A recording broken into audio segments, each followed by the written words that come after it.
ನಮಸ್ತೆ madam sir. ನಮಸ್ತೆ. ನಮಸ್ತೆ ನಮಸ್ತೆ ಸರ್. ನಮಸ್ತೆ ಸ್ನೇಹಿತರೆ, ಇಡೀ ಕರ್ನಾಟಕದಲ್ಲಿ ಅದೃಷ್ಟವಂತ ಅನ್ನೋದು ಯಾಕೆ ಗೊತ್ತಾ? 1897ರಲ್ಲಿ ಮಹಾರಾಜ ದೇವಾಂಶ ಸಂಭೂತ ರಾಜಶ್ರೀ ನಾಲ್ವಡಿ ಕೃಷ್ಣರಾಜ ಒಡೆಯರ ಸಹೋದರಿಯ ಮದುವೆನಲ್ಲಿ ಕರ್ತನಿಗೆ ಬೆಂಕಿ ಬಿದ್ದು ಇಡೀ ಅರಮನೆ ಸುಟ್ಟು ಹೋಯಿತು. 11 ದಿನಗಳ ಕಾಲ ಹತ್ತಿ ಉರಿತು. ಬೆಂಗಳೂರಿಂದ ಮದ್ರಾಸ್ ಪರ್ಸ್ ಹೋಗಿ ಅದನ್ನ ಆ ಬೆಂಕಿಯನ್ನ ನಂದಿಸಿದ್ರು. ಅದಾದ್ಮೇಲೆ ಹೊಸ ಅರಮನೆ ಕಟ್ಟೋದಕ್ಕೆ ಶುರುವಾಯಿತು.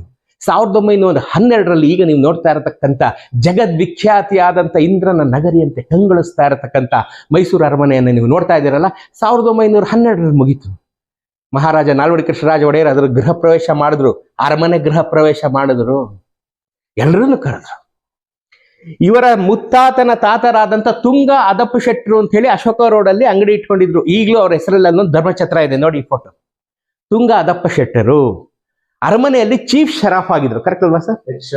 ಹೆಡ್ ಶರಾಫ್ ಮೀನ್ಸ್ ಎರಡು ಒಂದೇನೆ ಶರಾಫ್ ಆಗಿದ್ರು. ಅವರು ಪ್ರಮುಖ ಆಹ್ವಾನಿತರಲ್ಲೊಬ್ಬರಾಗಿದ್ರು. ಮಹಾರಾಜರ ಗೃಹ ಪ್ರವೇಶ ಎಲ್ಲ ಮುಗಿದ ಮೇಲೆ ರಿಟರ್ನ್ ಗಿಫ್ಟ್ ಕೊಡ್ತಾರಲ್ಲ, ಇವತ್ತಿಂದಲ್ಲ, ಶತಮಾನಗಳಿಂದ ಬಂದಿದ್ದು ಕೊಟ್ಟರು ಎಲ್ಲರಿಗೂ. ತುಂಗ ಅದಪ್ಪ ಶೆಟ್ರಿಗೆ ಬಂದಂಥದ್ದು ಬಂಗಾರದ ಸೀರೆ. ನಿಮ್ಮ ಜೀವಮಾನದಲ್ಲಂತ ಸೀರೆ ನೋಡಿರುತ್ತೆ ನೋಡಿ. ಈಗ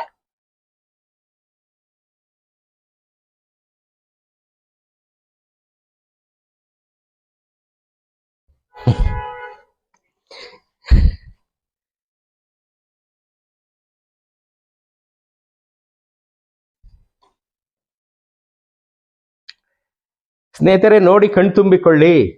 ಬಂಗಾರದ ಸೀರೆಯನ್ನು ನೀವು ನೋಡಿ, ಹಿಂದೆಂದೂ ನೀವು ನೋಡಲಾರಿರಿ, ಮುಂದೆನೂ ನೀವು ನೋಡಲಾರಿರಿ. ಯಾಕೆಂತಂದ್ರೆ 1912ರಲ್ಲಿ ತಯಾರಾದಂಥ ಸೀರೆ ಇವತ್ತು ತಯಾರಾದ ಹಾಗೆ ಇದೆ ನೋಡಿ. ಇಲ್ಲಿ ನೋಡ್ತಾ ಇದ್ದೀರಾ? ನಾನಂತೂ ರೋಮಾಂಚಿತನಾಗ್ಬಿಟ್ಟೆ ಇದನ್ನ ನೋಡಿ. ನೋಡಿ ಇಲ್ಲಿ ಪೂರ್ತಿ ಬಂಗಾರದ್ದು. ಮಹಾರಾಜರು ಕೊಟ್ಟರು ಅನ್ನೋದಕ್ಕೆ ಸಾಕ್ಷಿಯಾಗಿ ಗಂಡುಬೇರುಣ್ಣನನ್ನು ನೀವಿಲ್ಲಿ ನೋಡ್ಬೋದು. ತೋರಿಸು ಬ್ರಿಜೇಶ್, ಇಲ್ಲಿ ಗಂಡುಬೇರುಣ್ಣನನ್ನು ತೋರಿಸಿಲ್ಲಿ. ಮಹಾರಾಜರು ಕೊಟ್ಟಂತ ಸೀರೆ ಸಂಪೂರ್ಣವಾಗಿ ಬಂಗಾರದಿಂದ ಮಾಡಿದಂಥದ್ದು. ಗಿಳಿಗಳು, ಆನೆಗಳು, ಕುದುರೆಗಳು, ಹಂಸಗಳು, ನವಿಲುಗಳು ಎಲ್ಲವನ್ನು ಸಾಲು ಸಾಲಾಗಿ ನೇಯ್ದಿದ್ದಾನೆ. ಪ್ರತಿಯೊಂದು ಸಾಲಿನಲ್ಲಿ, ಒಂದು ಸಾಲಿನಲ್ಲಿ ಆನೆ, ಒಂದು ಸಾಲಿನಲ್ಲಿ ಕುದುರೆ, ಒಂದು ಸಾಲಿನಲ್ಲಿ ಹಂಸ, ಒಂದು ಸಾಲಿನಲ್ಲಿ ನವಿಲು, ಒಂದು ಸಾಲಿನಲ್ಲಿ ಗಿಳಿ ಮತ್ತು ಗಂಡುಬೇರುಂಡ. ನೋಡಿದ್ರಲ್ಲ? ಮಹಾರಾಜರನ್ನ ನೆನೆಯೋಕೆ 10,000 ಕಾರಣಗಳಲ್ಲಿ ಇದು ಒಂದು ಕಾರಣ. ಈ ಪುಣ್ಯಾತ್ಮರಿಗೂ ಒಂದು ನನ್ನ ಹೃದಯಪೂರ್ವಕ ನಮಸ್ಕಾರ. ಎಂತೆಂಥವ್ರು ಇರುವಂತ ಕಾಲದಲ್ಲಿ ಇವರು ಮಹಾರಾಜರ ಮೇಲಿನ ಅಭಿಮಾನಕ್ಕೆ ಈ ಸೀರೆಯನ್ನ ಪ್ರತಿ ವರ್ಷ ನೀವು ಇದನ್ನ ಹೊರಗೆ ತೆಗೆದು ದಸರಾದಲ್ಲಿ ಪೂಜೆ ಮಾಡಿ ವಾಪಸ್ ಒಳಗಿರ್ತಾರೆ. ಮಹಾರಾಜರ ಉಗ್ರ ಅಭಿಮಾನಿಗಳಲ್ಲಿ ಇವರು ಒಬ್ರು ನೋಡ್ರಿ. ಎಂತೆಂಥವ್ರು ನಮ್ಮ ನಡುವೆ ಇದ್ದಾರೆ. ಮಹಾರಾಜರು ಎಂತೆಂಥವ್ರನ್ನ ಹರಿಸಿ ಹೋಗಿದ್ದಾರೆ. ತುಂಗ ಅದಪ್ಪ ಶೆಟ್ರು ಈಗ ನಮ್ಮ ನಡುವಿನ ಪ್ರಾತಸ್ಮರಣೀಯರು. ತುಂಗ ಅದಪ್ಪ ಶೆಟ್ರು ಕೊಟ್ಟಂತ ಸೀರೆ ಇವತ್ತು ನಮ್ಮಂತ ಪಾಮರರ ಕಣ್ಣಿಗೆ ಬಿದ್ದಿದೆ.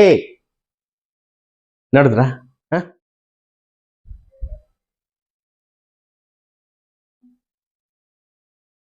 ಮೇಡಮ್ ಹೇಳಿ, ಸೀರೆ ಬಗ್ಗೆ ಹೇಳಿ. ನಮಸ್ಕಾರ, ನನ್ನ ಹೆಸರು ಸೌಮ್ಯ ಕಮಲ್ ಅಂತ. ಈ ಸೀರೆ ಬಗ್ಗೆ ಹೇಳೋದಕ್ಕೆ ಪದಗಳೇ ಇಲ್ಲ. ಬಿಕಾಸ್ ಇದು ಒಂದು ಟ್ರೆಷರ್. ಇನ್ನೊಂದು ಸ್ಪೆಷಾಲಿಟಿ ಏನಂದ್ರೆ, ಇದರಲ್ಲಿ ಸಂಪೂರ್ಣ ಅಂಬಾ ಮಹಲ್ವ ಚಿತ್ರಣೆ ಮಾಡಿರುವ ಕಂಪ್ಲೀಟ್ ಹಿಸ್ಟ್ರಿ ನಮ್ಮ ಮೈಸೂರು ಪ್ಯಾಲೇಸ್ ಈ ಸ್ಯಾರಿ ಮಾತಾಡುತ್ತೆ. ಇನ್ನೊಂದು, ಇದನ್ನ ಒಂದು ಪ್ರೂಫ್ ಅಂತಾನೆ ಕರೀತಾರೆ. This is a proof. ಏಕೈಕ ಒಂದು ಪೀಸ್ ಇಡೀ ವರ್ಲ್ಡ್ ಅಲ್ಲಿ ಇದೆ ಅಂದ್ರೆ ಇದು ಒಂದೇ ಸ್ಯಾರಿ. ಅದು ನಮಗೆ ತುಂಬಾ ಪ್ರೌಡ್ ಮೂಮೆಂಟ್.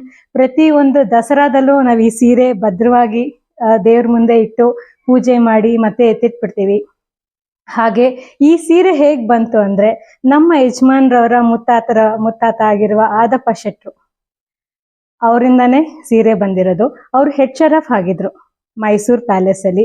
ಸೊ ಅವಾಗ ರಾಜರು ಮತ್ತೆ ಹೆಡ್ ಶರಫ್ ಆದ ಅವರ ತಾತ ತುಂಬಾ ಒಡನಾಟದಲ್ಲಿದ್ರು.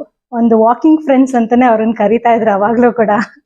ಸೊ ಅದರಿಂದನೇ ತುಂಬಾ ಅಷ್ಟು ಆತ್ಮೀಯವಾಗಿದ್ದವ್ರಿಗೆ ಯಾರಿಗೂ ಕೊಡ್ದಿರಾ ಅವ್ರಿಗೊಂದೇ ಪೀಸೆ ನೈಸಿ, ಒಂದೇ ಪೀಸೆ ಗಿಫ್ಟ್ ಮಾಡಿರೋ ಕಾರಣ ಅವರಲ್ಲಿರೋ ಒಂದು ಫ್ರೆಂಡ್ಶಿಪ್ ಆಗಿರ್ಬೋದು, ಒಂದು ಒಡನಾಟ ಆಗಿರ್ಬೋದು, ಅದನ್ನು ಹೇಳ್ಕೊಳಕ್ಕೆ ನನಗೆ ಈಗ ರೋಮಾಂಚನ ಆಗ್ತಾ ಇದೆ. ರಿಯಲಿ ಬ್ಲೆಸ್ಡ್ ನಾವು ಅದಕ್ಕೆ.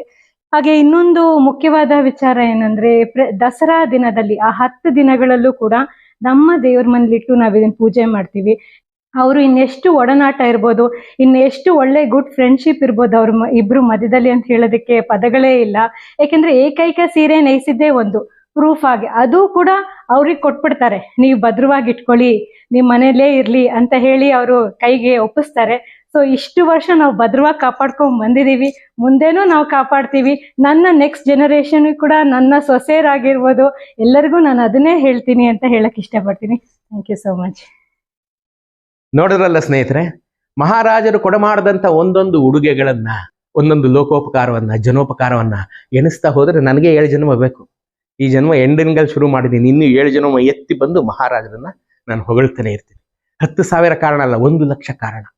ಈ ಪುಣ್ಯಾತ್ಮ ದಂಪತಿಗಳೇ ನಿಮ್ಮ ಕಡೆಯಿಂದ ಒಂದು ಹಾರೈಕೆ ಇರಲಿ, ಇಂಥವರು ನಮ್ಮ ನಡುವೆ ಇದ್ದಾರೆ ಅನ್ನೋದೇ ನಮಗೊಂದು ಆಶ್ಚರ್ಯಕರ ವಿಚಾರ.